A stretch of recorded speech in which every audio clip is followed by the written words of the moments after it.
Hello everybody, welcome to my channel 5 minute school of nursing.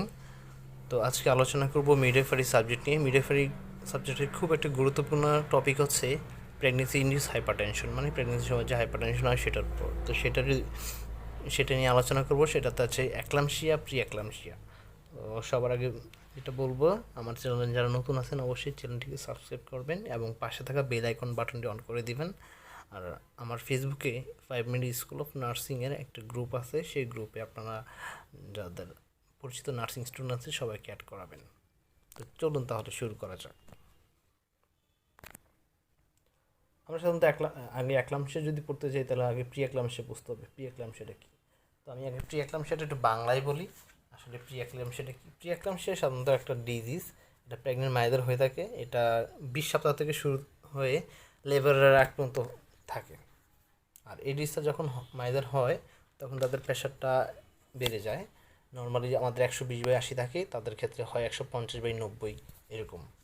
আর এটা হওয়ার সাথে আলাদা তার কিছু সমস্যাও দেখা দিতে পারে, যেমন মাথা ব্যথা করা, বুক ব্যথা করা, বমি বমি ভাব হওয়া, বমি হওয়া, চোখে ঝাপসা দেখা, ইউরিন পাস কমে যাওয়া। চলুন ডেফিনেশনটা পড়ি। Definition of preeclampsia. Preeclampsia is a pregnancy complication characterized by high blood pressure and often a significant amount of protein in the urine. তো প্রিএক্লাম্পসিয়া একটা প্রেগনেন্সি কমপ্লিকেশন, তার প্রেশার বেড়ে যায় এবং তার সাথে কি হয়, ইউরিনের সাথে প্রোটিন যায়, যেটাকে আমরা প্রোটিন ইউরিয়া বলি। অ্যাক্লাম্পসিয়া অ্যাক্লাম্পসিয়া হলো প্রিএক্লাম্পসিয়ার সাথে যখন খিঁচুনি হয় এবং প্রেগনেন্ট মায়ের খিঁচুনি হতে হতে যখন মা অজ্ঞান হয়ে যায় তখন তাকে অ্যাক্লাম্পসিয়া বলে। আর এটা সাধারণত 30 সপ্তাহ থেকে দেখা যায়। ডেফিনেশন আছে, definition of preeclampsia: when preeclampsia is complicated with convulsion or coma is called eclampsia. Stage of অ্যাক্লাম্পসিয়াতে এই নাম্বার আছে premonitoring stage.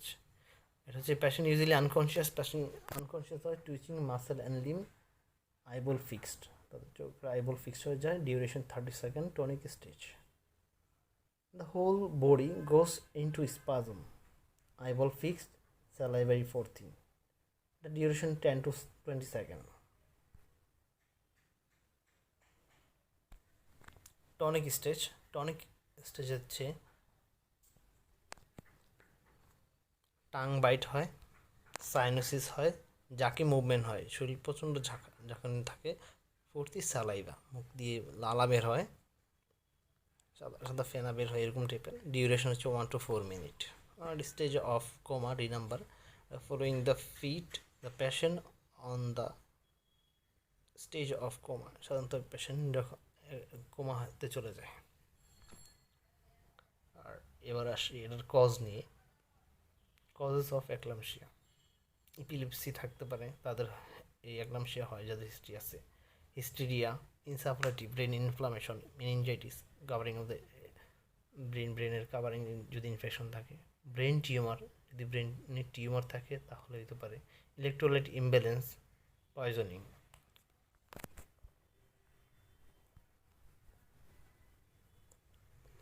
Clinical feature of eclampsia: যাদের অ্যাক্লাম্পসিয়া হয় তাদের কী ধরনের লক্ষণ দেখা দিতে পারে সেটাই।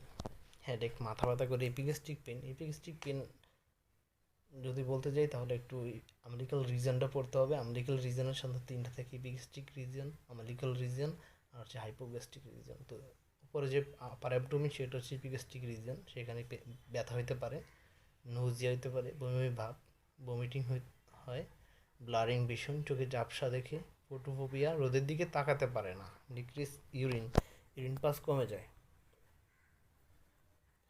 স্লিপ ডিস্টারবেন্স হয়, রাতে ঠিকভাবে ঘুমাইতে পারে না, ঘুম ভেঙে যায়, সুয়েলিং অফ লেগ, পায়ে পানি নামে, ফিট, অজ্ঞান হয়ে যেতে পারে। হিস্ট্রি অফ কনভালেশন, যদি আগের কোথাও কোনো হিস্ট্রি থাকে যে কনভালেশন হয়েছে এরকম। ওয়েট গেইন, যেহেতু তার পায়ে পানি জমে, শরীরে পানি নামে, তখন ওজন এমনি বেড়ে যায়।